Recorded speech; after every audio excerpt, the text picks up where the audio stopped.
की मनोज दादा देखील आज प्रत्येक महिलेला वाटते की माझ्या पोटी मनोज दादा सारखं पुत्र यायला पाहिजे का तर त्यांनी एवढा संघर्ष केला की पहिले 17 दिवस तर ते उपवासी होतेच, परंतु आता 2-3 दिवस झाले त्यांची तब्येत एवढी नाजूक आहे, फार अशी नाजूक आहे. आणि भगवंता चरणी तर एवढीच प्रार्थना करेल, हे भगवंता बळदी झुंजायाला किरपीची ढाल दे नविती पंच प्राण जीवाला अंगार दे करा पाल रान देवा जळाला शिवार तरी नाही धीर सांडला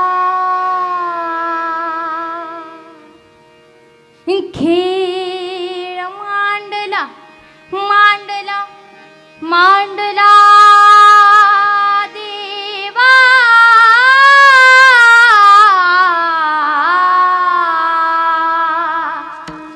हा काय खेळतोय आपण? लढा नाही, हा भगवंताने एक खेळ मांडलाय आणि या खेळाचे प्लेयर जर कोण असतील तर ते म्हणजे आपले मनोज दादा आहेत. आणि मी भगवंता चरणी एवढीच प्रार्थना करेल, हे भगवंता ऐक, तू दुसरं काही करू नको रे बाबा, परंतु जे ते मनोज दादा लढतायत ना त्यांना झुंजण्यासाठी, त्यांना लढण्यासाठी बळ दे झुंजायाला.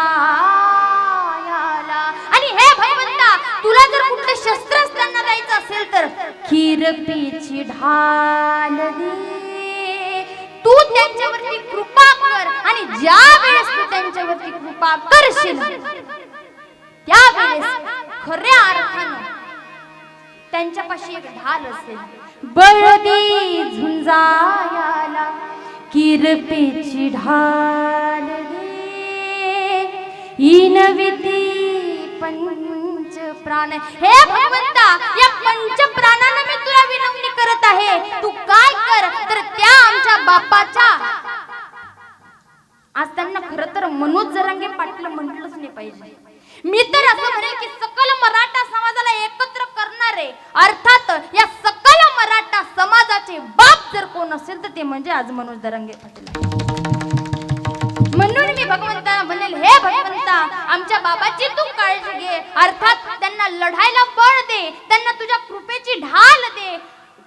आणि तू जर असा विचार करत असशील ना की नेमकं विनवणी करतय तरी कोण, इनविती पंच प्राण जीवाला अंगार दे करा पाल रान देवा जळाला शिवार तरी नाही धीर सांडला.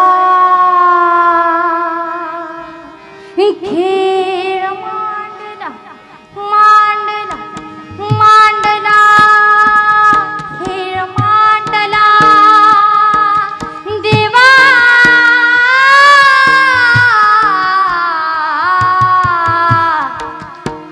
खेळ मांडला. हे भगवंता माझ्या बापाने हा खेळ मांडलाय, हा कुणासाठी मांडलाय तर सकल मराठ्यांसाठी मांडलाय, हा स्वतःसाठी खेळत नाही रे बाबा.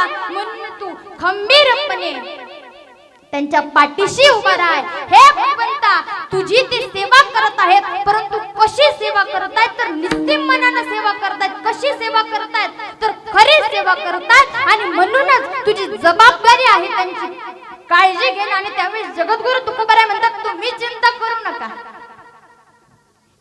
जर सेवा खरी असेल तर त्या माणसाच्या जीवाला कुठल्याही प्रकारचा धोका नाही. अभंगाचा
नाही.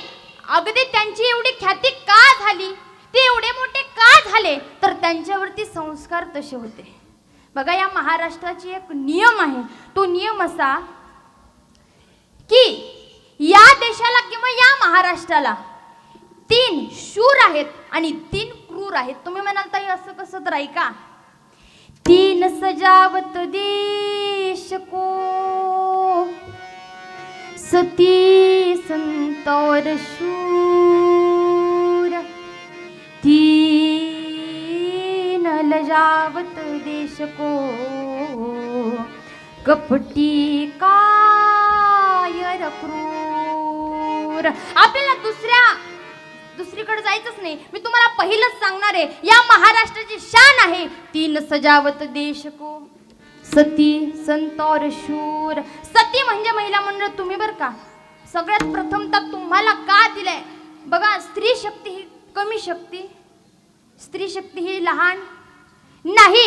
आज अहिल्यादेवी होळकर आहेत, झाशीच्या राणी आहेत, नवे तर छत्रपती शिवाजी महाराज आहेतच. परंतु छत्रपती शिवाजी महाराजांच्या अगोदर कोण? आऊसाहेब, राष्ट्रमाता जिजाऊ आऊसाहेब. ऐका, असं म्हणतात की राजे तुम्ही पुन्हा जन्माला या. म्हणतात लोक, राजे तुमची फार गरज आहे या महाराष्ट्राला, राजे तुम्ही पुन्हा जन्माला या. परंतु मी म्हणेल, राजांना काय बोलवता तुम्ही, अगोदर राष्ट्रमाता जिजाऊ व्हा. आणि ज्या वेळेस तुम्ही राष्ट्रमाता जिजाऊ व्हाल, त्यावेळेस म्हणण्याची गरजच नाही पडणार की राजे तुम्ही जन्माला या. ऐका, तुम्ही म्हणाल ताई, तुम्ही म्हणाल की राष्ट्रमाता जिजाऊ नेमकं व्हायचं तरी कसं, किंवा संस्कारी मुलगा गर्भामध्ये येण्यासाठी नेमकं करायचं तरी काय. तर तुम्हाला अगदी मी 3 ओळी सांगणार आहे. त्या 3 ओळीचं आचरण तुम्ही तुमच्या जीवनामध्ये करा आणि मग तुमच्या गर्भाला छत्रपती शिवाजी महाराज आल्याशिवाय राहणार नाहीत. परंतु हे तुम्हाला नियम पाळावे लागतील बर का. ऐका, रामकृष्ण हरी मंत्र म्हणा बनवताना रोटी, साधू संतांचे आशीर्वाद घ्या कोट्यानं कोटी. आणि ज्या वेळेस तुम्ही असं कराल ना, त्याच वेळेस शिवछत्रपती येतील तुमच्या पोटी, येतील तुमच्या पोटी. परंतु काय करायचंय, चपात्या करत असताना याला त्याला शिव्या देण्यापेक्षा रामकृष्ण हरी रामकृष्ण हरी रामकृष्ण हरी रामकृष्ण हरी रामकृष्ण हरी या मंत्राचा जप करायचा आहे. नवे तर एखादा साधू जर दारामध्ये आला तर त्याची पूजा करायची, अर्चना करायची. हे बघा, जरी तो साधू ढोंगी असेल, आपल्याला पुण्य नाही प्राप्त होणार, परंतु पाप तर प्राप्त होणार नाही ना. असं तर काही नाही. म्हणून जर कुणी एखादा साधू जर आला तर त्या साधूच्या रूपामध्ये कधी कधी भगवंत पण येऊ शकतो तुमच्या घरी. त्याच्यामुळे प्रत्येक साधूची सेवा करा. आणि साधू ही अशी गोष्ट आहे ना बघा, साधूच्या जास्त नादी लागायचं नसतं. ऐका, मी असं म्हणजे एकदा एका ठिकाणी कार्यक्रमाला गेले होते आणि तिथे एक साधू होते. ते साधू काहीतरी कदाचित रागामध्ये असतील. त्यावेळेस त्या साधूने आम्हाला उपदेश केला होता की बाळांनो, साधूच्या नादी लागू नका. का? तर त्यांनी असं सांगितलं होतं की आम्ही आमच्या अंगाला राख लावलेली आहे. ऐका, त्यांचा सांगायचा उद्देश असा होता की आम्ही आमच्या अंगाला राख लावलेली आहे. ती राख जर तुम्ही काय म्हणतात त्याला,